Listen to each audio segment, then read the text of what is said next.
Good morning, everybody. It is so great to be here, to see everyone that's on today, and in our host homes and online. And we're just super grateful that you're here, joining the discussion, being a part of what we're doing as we are in our brand new series. We just started last week, the F word, and we said this as we started the whole thing off: is most people, when truly hurt or having hurt others, are quicker to say you then I forgive you or forgive me. Like most of us, maybe you find the F word offensive, this one, but I think a lot of people find this one more offensive. Forgiveness is offensive when you suggest it to someone who's been hurt, when it becomes a desired outcome. People will shut that down quickly. We'd rather have vengeance, right? We'd rather carry this thing inside of us many times than releasing it and forgiving someone. We so passionately want to balance the scales where maybe they cannot even be balanced. And we find the word forgive or forgiveness to be offensive. And so as we move forward, I want us to continue to look at our definition of forgiveness so that when we have these conversations, we're all talking about the same thing, because words, like anything else, are open to interpretation or context. And I want to make sure that we're all having the exact same discussion. And so for the purposes of this discussion, we're going to consider forgiveness this: it's the conscious process of relinquishing resentment with the goal of restoring relationship. Relinquishing resentment with the goal of restoring relationship. That it is a process. Let's not discount that word process, right? Like, it's going to take steps. It's going to take time. It may take multiple conversations. It may take years of hoping and praying that even a person sees that they're wrong or accepts your apology. But it's the conscious process of relinquishing resentment with the goal of restoring relationship. Both of these parts together equal forgiveness. And last week we said this is our series idea worth discussing: forgiveness is a deeply spiritual act with profoundly physical results. That when we talk about bringing things back together, reconciling things, evening the books, restoring relationship, that is a spiritual act, and it has very physical, real-time, real-life, practical results in our life. And it is physically healing. As you restore relationships, what you're seeing is physical healing. And as I was studying and preparing for this, I came across an article that talked about the 8 physical health benefits of a life of forgiveness, of an exercise of forgiveness. And look at what it said. A few things here is: forgiving unconditionally could mean a longer lifespan. That not carrying resentment actually could lengthen your life. That it gets you out of the angry mode. Like, we all know how we get, maybe if we're hungry and angry, right? Hangry, right? But we know what that angry mode means, right? Where we have this thing inside of us, and physically, maybe you can even feel that anger in your body. And forgiveness gets you out of that angry mode that is not good for your health. It helps your health across the board, including your sleep. We sleep at night better when we have forgiven and we are forgiven, when we realize that. It talked about how making amends helps you forgive yourself, right? That the idea that you can forgive others, or that others have forgiven you, helps you forgive yourself instead of carrying that resentment around. It says your heart will thank you. I love that one. That forgiveness is literally physically good for our heart. Has immune system benefits. It can strengthen your relationship after infidelity. I thought this part of the article was just fascinating, how couples who have worked through unfaithfulness in their marriage and chose to forgive unconditionally, that it actually strengthened their marriage and their trust and their bond after the infidelity. And then being a forgiving person could protect you against long-term stress. And most of us can relate to the physical benefits of not being stressed, right? Or not feeling that stress. And lack of forgiveness kind of builds up the stress. And what we find is that these physical results are literal physical health and healing. N.T. Wright, in his book Simply Jesus, says this. He says, just as physical healing is the up close and personal version of what it looks like when God takes charge to fix and mend the whole world, so individual forgiveness is the up close and personal version of what it looks like when God does what he promised and restores his exiled people.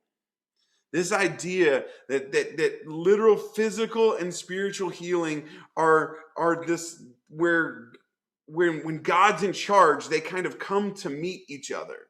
And we're going to see how this is true in the life of Jesus today, because I think this is true, and this is our idea worth discussing. Forgiveness isn't just a good idea, it's a God idea.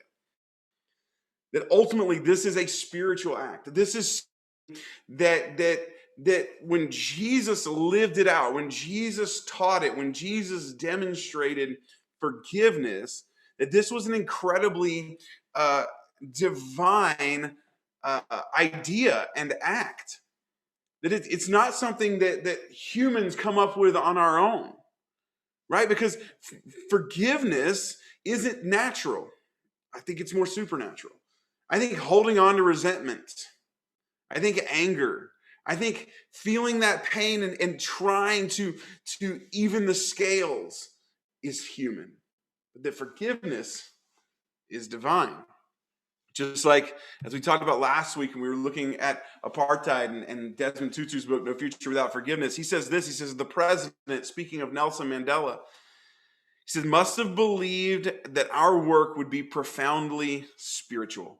And he talks about all the different types of people and occupations that were on this commission of truth and reconciliation for South Africa, but that how many of the people who even were spiritual leaders and some who were lawyers were in their past spiritual leaders. And he says that the president must have believed that our work would be profoundly spiritual. After all, forgiveness, reconciliation, reparation were not the normal currency in political discourse.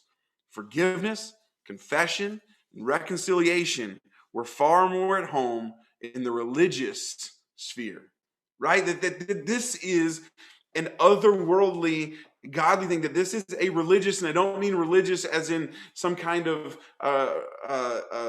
duty that you fulfill so that you can check a box off that makes you feel like you're good, or something that you do that makes you feel like you and God are good. No, he's talking about this deeply spiritual, restoring, this putting back together group. And he's saying that what we had to do, the work that we were doing with forgiveness and the Truth and Reconciliation Commission, was spiritual. And I think that is true, because anytime that there is healing, it is not only physical, it is also spiritual. And that forgiveness is not just a good idea, it's a God idea. And I think when we understand that, we can understand this bigger, broader thing that is happening when we forgive and when we accept the forgiveness of others. So, seeing as we at Downtown Faith, we follow Jesus and we want to help others do the same, I would love today to just quickly look at Jesus and some of the teachings and demonstration of forgiveness that Jesus shows us and that we find in the Gospels, as these writers who experienced Jesus wrote down their experiences or passed on their experiences, and then someone would write them down. Let's look into the Gospels. Let's look into the life of Jesus and see what he had to say and how he demonstrated forgiveness. So here we go. First up, Jesus healed and forgave interchangeably. That healing and forgiveness were connected. He would heal someone and then he would forgive them of their sins, or he would forgive them of their sins and then he would heal them. One story that sticks out among several is there was a guy who was paralyzed, and he, the people who were paralyzed in that day and age, if you had any kind of physical infirmity that kept you back, it really held you back, right? The world, the economy of the world was about what you could produce or what you could reproduce. And if you were broken in some way as a person, you were literally oftentimes cast out of society. And we see that this paralyzed man, he had his mat and he had some friends. And Jesus was teaching in this house, and it was so packed full of people that there was a crowd outside and they couldn't get the man to Jesus for healing. That's what they wanted to do was have Jesus heal their friend who was paralyzed. And so they couldn't find a way in through the door. So they got this man up on the roof. They tore apart the thatch roof and lowered him in from the top right to where Jesus was. That's some real friends, right? And they get him into this house where Jesus is, and we're going to see that their faith, that Jesus is going to recognize the faith of the friends, not even the man who's paralyzed, the faith of the friends, and watch what Jesus does. It says, seeing their faith, Jesus said to the paralyzed man, "My child, your sins are forgiven." But some of the teachers of religious law who were sitting there thought to themselves, what is he saying? This is blasphemy. Only God can forgive sins. And this was a radical thing for Jesus to say, to forgive that man of his sins, because this was reserved, forgiveness of sins was reserved for God. And in their culture, in their religion, what Jesus was saying is, I'm God and I am forgiving your sins. And they were up in arms. And it says Jesus knew immediately what they were thinking. So he asked them, why do you question this in your hearts? Is it easier to say to the paralyzed man, your sins are forgiven, or stand up, pick up your mat, and walk? So I will prove to you that the Son of Man, which was Jesus' favorite name for himself, we find in the Gospels, has the authority on earth to forgive sins. Then Jesus turned to the paralyzed man and said, stand up, pick up your mat, and go home. And that's exactly what the man did. And so we see here, he's like, you have a problem with me forgiving sins. If I heal this man with my words, no one's going to complain. But I forgive his sins, and you want to be up in arms about this and call me blasphemous? He's saying they're connected. The ability to forgive and the ability to heal are connected. This is a deeply spiritual act with profoundly physical results. Because why? It's not just a good idea, it's a God idea. Jesus was saying, I am God, and this is what God does. God doesn't just discard broken people. God doesn't just discard broken relationships. God heals them. And Jesus is saying, here's my demonstration of what that looks like. Jesus forgave and healed interchangeably. But Jesus also connects our forgiveness to God's forgiveness, right? If this is a God idea, when we do this, we are connected to God. And when we don't do this, we are disconnected from God. That our forgiveness and God's forgiveness are connected. Why? Because it's deeply spiritual and it's profoundly physical. Why? Because this is God's idea, right? It's not just a good idea, it's a God idea. And when we do that, we are connecting ourselves to God. So much so that some followers of Jesus were asking him about forgiveness. And maybe you've heard the phrase that don't forgive 7 times, forgive 70 times 7. And we looked at that a little bit last week. And Jesus follows this command up with this story. And he talks about this story of this very wealthy leader, this master, and someone owes him a debt, and that person is working for the debt, and it's a really large debt. This person will probably never work off in their life. And so the master calls him and says, hey, I want to forgive that entire debt. We're even, we're square, we're good. Go on and live free of that debt. Because forgiven people are free people. But then that guy goes and he finds this person who owes him a little bit of money. And he tells him, you better pay me back. And he finds them and says, he chokes them until you better pay me back that little bit that you owe me. And some other people seeing this go to the master and they're like, you forgave his debt. And then he wouldn't forgive this small debt. And it says the master brings the guy back in and was like, why couldn't you forgive this small thing when I forgave you such a great thing? It's the idea of this doesn't even make sense logically. The idea that a forgiven person would not forgive people doesn't even make sense. And it was this idea that he was connected to this master, and then now he's disconnected because of his lack of forgiveness. That our forgiveness is connected. And look what he says. He says, then the king called in the man he had forgiven and said, you evil servant, I forgave you. What that tremendous debt because you pleaded with me. Shouldn't you have mercy on your fellow servant just as I had mercy on you? Think about your relationship with God and think about your relationship with others. There are too many people. There are too many people at odds with others in their life, having wronged them or having been wronged, that think they're right with God. And they're not because they're not right with their neighbor. Jesus connected love of God and love of neighbor. He said they're equal, right? I gave them to you in sequence, but they're equal in importance. Love God, love your neighbor. They're connected. The same thing applies to forgiveness. Now, our ability to forgive is connected to the forgiveness of God. And when there are people that you're at odds with, that you could be in the process of relinquishing resentment and restoring the relationship, you could be in that process, but you are not. Not that you're just unaware of it, because I'm sure many of us have experienced being unaware that we ever offended or hurt someone and wanting to make that right. But if you're knowingly holding on to resentment, God is saying, listen, that doesn't even make sense. Because I've forgiven you, you should forgive them. Our forgiveness is connected. And then lastly, Jesus demonstrated radical forgiveness. He healed and forgave interchangeably. Jesus connected our forgiveness to God's, and Jesus demonstrated radical forgiveness. So much so that when Jesus was on the cross, as he was living out this, what I believe this to be this world-changing, momentous event, the thing that Jesus did in the middle of all of this was forgive those who were killing. He says this. Jesus said that, Father, forgive them. They don't know what they are doing. And the soldiers gambled for his clothes by throwing dice. As they killed Jesus, Jesus acknowledged. He acknowledged forgiveness for their ignorance. They don't even realize what they're doing. What a level of empathy to look across at the people that have killed you and are killing you and say, I forgive you. God, you forgive them. Father, forgive them. Forgive them in their ignorance.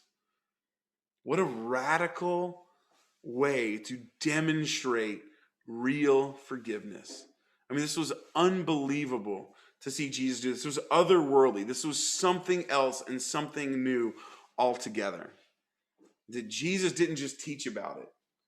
He demonstrated it in a way that I don't know if any of us could do the same, but we pursue that. This example isn't a suggestion. It's a path to follow. It is something that we can do because Jesus went before us and did it, and we believe that this very Spirit of God that allowed Jesus to forgive at this level gives us the strength to forgive at this level as well. It's not just a good idea, it's a God idea. And if we follow Jesus, maybe you're here today, you're on the Zoom conversation, you're in the host home, and you say, I follow Jesus. This is what I'm giving my life to. Then I want to tell you this. Maybe if you don't follow Jesus, you can kind of just tune this part out, right? But if you do follow Jesus, I want to tell you this. We are bound by an ethic of love and the exercise of forgiveness.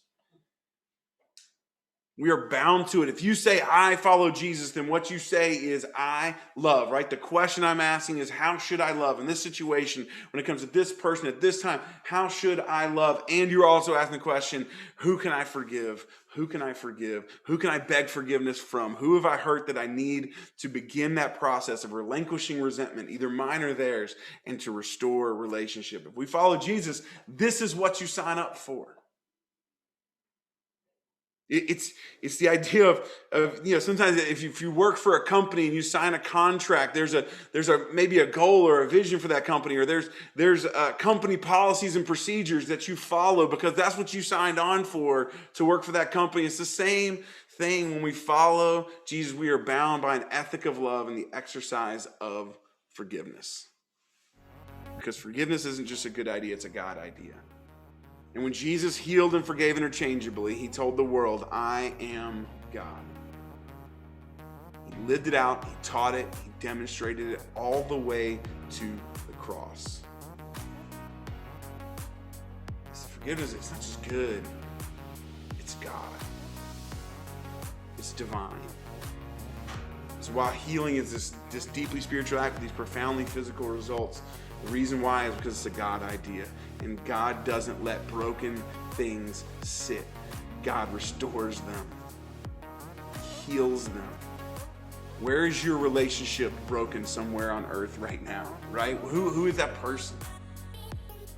That you can begin that process of relinquishing resentment and restoring relationship.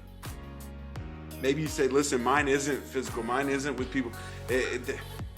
Spiritually, I feel unforgiven. Spiritually, I've not accepted the forgiveness of God. I want to encourage you today to begin that process of relinquishing resentment. Maybe that you have towards yourself. Maybe that you have towards others. Maybe that you have towards God or the church or these people that handed you a view of God that doesn't work. And you're like, listen, I would love to relinquish that resentment. Begin that process today with God, where you decide that you are going to pursue forgiveness spiritually.